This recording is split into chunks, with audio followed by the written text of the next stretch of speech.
Hello, followers of Christ. As I mentioned earlier, I told you guys I was going to post a follow up to that video that I posted earlier. So, this is going to be more focusing on Isaiah chapter 30, verse 18. I read through a few chapters, but for some reason, my heart set on that verse. So, in chapter 30, Isaiah is giving off, and I think it had a subtitle. Sorry, y'all. I got my Bible out. It says condemnation of the Egyptian alliance. So during chapter 30, or so far in the book of Isaiah, he's prophesying to the people, and he's expressing how God is feeling about the way people, his people that supposed to be worshiping him, acknowledging him. He's upset with how they've been behaving. They've been doing evil deeds. They've been careless about their offerings, and you know how they carry themselves. They're not practicing. They're not worshiping him. They're turning to idol gods like Pharaoh. I think was one of the ones that they mentioned in here. Um, and they've been worshiping, doing things of other natures, and they're not seeking God. And God was like, you know, after all I've done for you, all I've taught you, I've taught you the right way to worship me. I've taught you how to go about living your life. You choose to continue to do these things that are unspeakable, or as they say, wrongdoings, evil doings. And so God says, okay, for that, you will be punished, basically. He goes and he talks about how he's going to punish them, how he's going to take lives, how he's going to create famine, starvation. All these things are mentioned of what they would do. And he even goes to say, you're going to go to war and you're not going to consult me. And you think you're going to be winning the war, and you're going to call in your allies, and I'm going to turn them against you, and you know you're not going to win. Like he said, I'm going to send a stronger, I'm going to make sure your enemies beat you. And all this is the result of behavior, not acknowledging. When we get complacent, this is what I call complacency in our day and time.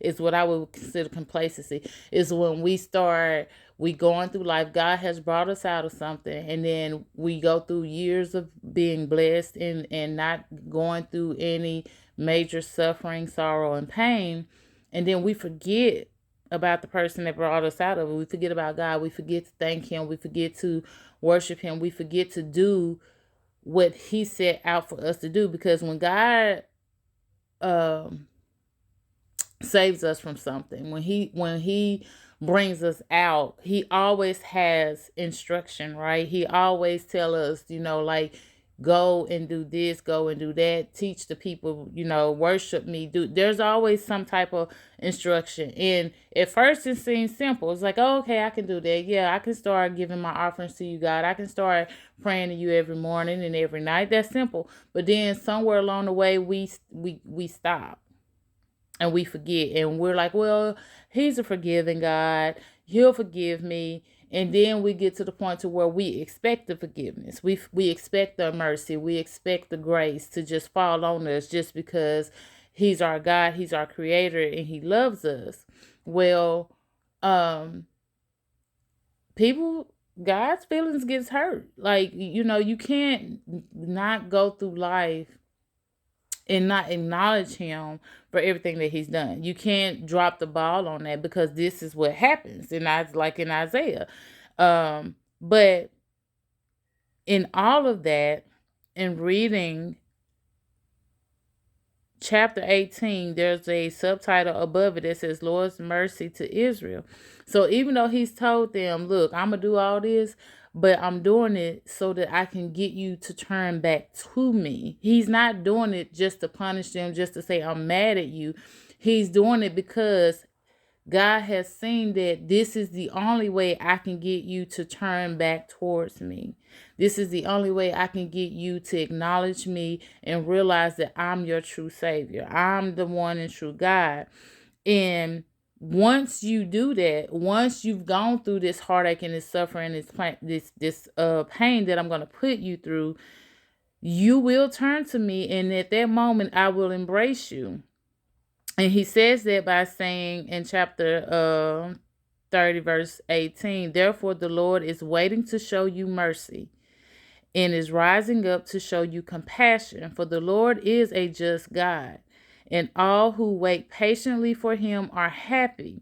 So that tells me something. Even, when, as they say, God is a jealous God, he's a vengeful God. Even in the midst of when he sees that we are choosing others before him, when we're putting things before him, he still allows us opportunity to come back towards him. And even when we don't and he puts our backs against the wall, he's still waiting for us to turn to him. He's still waiting on us to embrace him, to acknowledge him, and to get back on that right path. So that's why I say, God is a merciful God, because no matter how much crazy we do, how much wrong we do, he still waits patiently for us to love him back. When we get angry at God and we ignore God and we blame God for all our life's problems, he waits patiently for us to come back to him. And I feel like Isaiah is strong in this season right now, because we got a lot going on in this world right now. I mean, it is a lot going on. And just in my little bubble alone, the things that we have been going through, the valleys that we have been going through, it's not even it's not really a comparison to what God has brought me out of, but it's vivid enough for me to recognize when God's presence needs to be with me at all times. It's vivid enough. There's enough going on in today's society for me to be able to say, Lord, I need you on a daily basis. So he's doing enough for me to be able to continue to acknowledge him. But for others, they're like, oh, this is just another blip. Oh, this is just another hard time. Oh, no, this is just something else we just got to go through. We got to push through. And they're not 100% turning back towards God. And that happens. And when it happens, the situations get worse. And like people say, we don't look up till we hit rock bottom. And that's part of the problem. We feel like we have to hit rock bottom before we look up and call on God and cry out to him. But if you continue to build your relationship with Christ, if you continue to grow your relationship with Christ and stay in your practice, you don't have to always be rock bottom to cry out. You can start realizing, okay, I'm moving wrong right now, and just get God's ear and say, Lord, lend me your ear. Am I in the right place? Am I at the right place? Am I where you need me to be? If not, direct my path, shift me, move me, turn me, transition me, transform me into where you need me to be. Which is hard to ask for, especially when life is good. Like, nobody wants to disrupt their routine. Nobody wants to go the extra mile. And I say nobody, I'm talking to you. Y'all know I'm talking about me. I don't know your story. I'm not judging anybody. I'm talking about my experience. But there are times in life when I feel I'm a routine person, and I don't like my routine to be disrupted. But sometimes, God, I understand enough. I have a relationship with God that's strong enough for me to know that sometimes my routine has to be disrupted. It has to alter. It has to change, because there are things that God is trying to do, and what I'm currently doing isn't working for him. And I'm stubborn. Everyone in my family, in my circle, at my work, at my job, if you know me to be stubborn. I have a one-track mind. Once I see something and I have a vision for it and I feel like this is the direction I have to go, it's hard to get me to redirect myself to say, no, we got to go this way now because that road is cut off. And it's like, no, we was able to go that way yesterday. We're going to be able to go that way today. Maybe we can go around it. And I argue with it. But I'm learning now that that may not be the case, because that delays God's transformation in me. It delays the blessings that he has for other people that are connected to me, and it delays my growth and process of growing and really understanding how God moves, because there is always a shift, and you may not always be prepared for the shift. Because sometimes it's subtle and sometimes it's not. Sometimes it happens so quickly you're like, oh wow, what happened?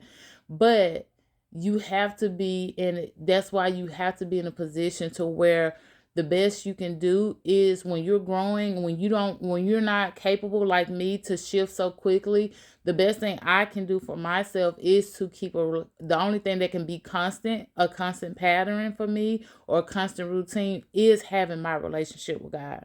As long as I keep that and I focus on that and make that my behavior, my train of thought, my opportunity of habit, then I'm okay with everything else. Because if he becomes the habit, right? He becomes the routine, he becomes the everyday plan. Regardless of what happens throughout the day, I'm able to move with it, because my attachment, my bond, my strength, my determination comes from being connected to God. And so I did mention earlier about, which I want to touch on, the sacrifices. Remember, I've told you guys, I was a strong believer that God wouldn't have us sacrificing. Jesus sacrificed for us, so we shouldn't be having to go through the world talking about we making sacrifices. But after reading chapter 30, after reading Isaiah, and realizing that some sins have to be atoned, some sins you have to have punishment for, and you have to pay it back. Not all sins can be forgiven on the cross. The ultimate sin is forgiven, but there are some wrongdoings. No sin is greater than the other, but there are some wrongdoings that we have to make right in order for God to move forward in our life, right? And it may require sacrifice. you know, Getting reconnected with God may require you to give up something that you are strongly attached to, that you strongly love, because sometimes God needs for us to show up. He needs us to be able to show our love for him. And it will get to that point where he will ask, I would say he will ask, but I felt like there was a point in my life where God wanted to know how I really felt about him. Like, you say you want these things, you say you want to get to know me, you say you that I'm the head of your life, that I'm your one true creator, I'm your savior, but I'm not getting your attention. So, everybody say, faith is action, love is also action. And so there were points in my life where I felt like I had to remove things out of my life, or, and God was like, okay, well, we gonna move this, give this up for me. And it wasn't so much it was a sacrifice for me in my mind at that time. It was a sacrifice. But hindsight, right? Hindsight is wisdom. After giving up those things that I loved, I realized it wasn't that I was giving up or making a sacrifice. I was making room for the things that were meant to be in my life. It's just like, space is an amazing thing. You can have plenty of it, and then you can have not enough.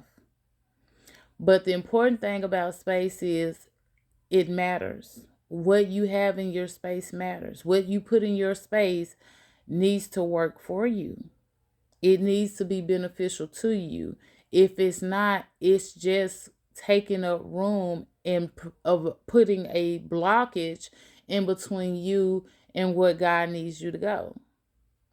So, what I'm considering a sacrifice is actually a form of being able to make space for the things that God has for me by getting rid of the things or moving the things out that I no longer need. Not saying that everything in your life that moves out of your life you never needed in first. Some things is in your life because you need it in your life for that moment.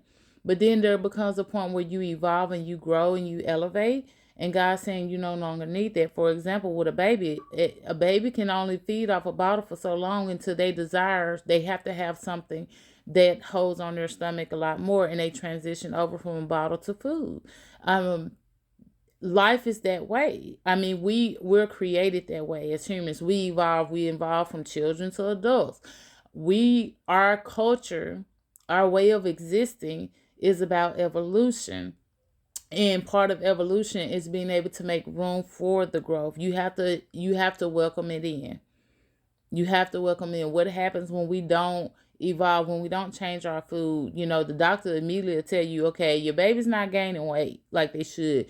The first thing they're gonna ask you, what do they eat? And if you are still bottle feeders, oh no, you need to start putting this baby on baby food. They're gonna give you the direction to take in order to make that shift for that child, in order for them to grow. Because if you don't make the change, then the space has already been available, right? The space is made, but you didn't make the change. Well, you've stunted your growth. You've become malnourished. So when God makes room for you, when he's already giving you the space, right? Now you've occupied the space with something you don't need. It's time to remove that and allow God to come in and place what is actually needs to be there for you to continue to grow. Because at the end of the day, y'all, God wants us to prosper. I strongly, truly believe that. Um, as a mother, as a true friend, as just a kind-hearted person, I love to see people succeed. And it kills me when someone is so close to where God wants them to be, or so close to achieving a goal, and something small is holding them back because they won't let that one little thing go. No, I can't do that. No, I can't. It's like, but you have to. If you want to grow to this, if you want to make that step, you have to do this. And that's what I meant when I was talking about sometimes that sacrifice that we have. God is looking for us to make that sacrifice, to show our love, to show that we're ready for this next step. Um, and right now, this isn't, to me, I feel like I'm in a season of trust. And God is using things in my life, situations in my life, to help me demonstrate and grow my trust. Now, with that being said, a lot of times when we go through trust issues, we question, we doubt, we fear, and we have uncertainty. So, how do you defend that, right? How do you go through life? How do you go through times in life when you are going through an exercise of trust with God, and you just, it's making you worry, it's making you stress? Well, I'm tell you right now, it was not easy. It's not easy. I'm still going through it. I say was, but it's not easy, but it is doable. And one of the things I had to do is I had to start with my mindset. I could not allow myself to go dark. I could not allow thoughts of negativity to manifest in my mind, because whatever manifested in my mind will transition to my heart, will transition into my actions. So I had to start by putting myself in a position to like not go there. Even though the situation may be justified, it may be justified for me to be mad that I've been without a car for almost a year. It may be justified for me to be mad that I'm sitting here and have to pay all this extra money for this. Yeah, in logic, in this world, yeah, being angry, wanting to go out and like the car going into the shop for several months or several years for multiple times for the same reason. Those, in our minds, in logic, we have every right to be angry and mad, but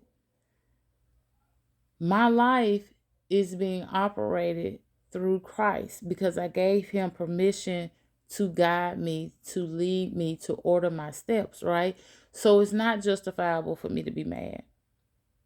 For me, it's an opportunity to trust God. Like, okay, Lord, I need a car. In order for me not to think about my everyday needs, so you're going to provide this for me. You're going to provide, I say, a car. He's going to provide transportation for me to get back and forth to work, if I'm not able to get back and forth from work and I lose my job, he's going to provide the funds that I need to keep a roof on my head and feed myself, because at the end of the day, it's all about the necessities. God provides our needs, right? How he chooses to do it, that is up to him, because I gave him that permission. And how he chooses to do it may not be the way that I think. And that's what I was saying, hesitant about saying that I was going to get a car, because I didn't know what direction God was going, but I was trusting that he was going to provide me and my family needs. We was gonna continue to have shelter, we was gonna continue to have food, the funds were gonna be there. If the funds wasn't there, God got us, right? And so I didn't want to sit out here and say, oh, God's going to give me a car. God's going to give me a car, because I didn't know what direction he was going to go. I knew God was going to provide me transportation to get back and forth and work, or provide for me and my family what we needed. So with all that being said, going back to Isaiah, that's what happens when God, that's what, if you reading the story and you start seeing like, wow, he angry, you got to read deeply. Make sure you slow down and actually read the text, because he's angry. He's not really angry, actually. He sounds like a parent who's sitting there watching their child hit their head against a brick wall, and he's tired of them hitting their head against this brick wall, and he's stepping in and say, you know what? I done gave you a chance to show me that you can do this on your own, and clearly you're not mature enough, so I'm finna have to step in to save you. That's the feeling I started getting. The first time I read it, I didn't get that. But the second time I started reading it, I started realizing where this was coming from, a place of love. This was coming from a place of trying to make sure that they wasn't being self-destructive, because God is seeing things that are happening, and God knows if these things keep happening, what the outcome is going to be. And it didn't look good. So there had to be a drastic change. Like, have you ever, as a parent, and you may not, as a parent, friend, or just someone you was that you loved and cared about, have you ever put yourself in a position to where you physically put yourself in front of them to stop them from either hurting themselves or getting themselves in trouble or doing something that they're going to regret later? That's what that felt like to me. That's what Isaiah chapter 30 feels like to me so far. That's what it feels like. It feels like God is stepping in order to keep us, or keep the children of Israel from making the situation worse. It's kind of like, you see your friend, they about to get into a fight, and you're like, oh my gosh, she's trying to fight. She don't need to fight no more. So you go over there, and now she want to fight you, and you're like, okay, well, we can scrap, we can fight, because I'd rather you fight me, because I know I'm not going to press charges against you. I know I'm not going to hurt you to the point where you can't recover from it. So I would rather you fight me. I'm going to hurt you to protect you. And that's what that felt like to me. If y'all got something different, please let me know. I am about to cut this short because it's getting a little long. But if y'all read something different, please let me know. If you see it different, if I'm seeing it wrong, I love reading the comments. I love getting the feedback and the guidance. But that's what I got, what I'm getting from Isaiah up to chapter 30. Y'all stay blessed, stay prayed up, keep seeking God this year, y'all. I can't stress that enough.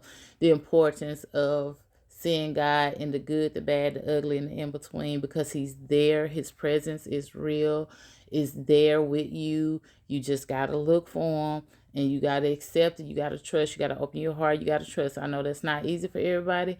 It wasn't easy for me to do it. I'm working on it. I'm doing the best that I can. And so far, I've been able to see God in all my situations, so that I can move according to how he needs me to move. So I'm available for him to use me when he needs to use me. So you do the same. Let's build this kingdom together. Let's get God's children back to him. And y'all have a blessed night.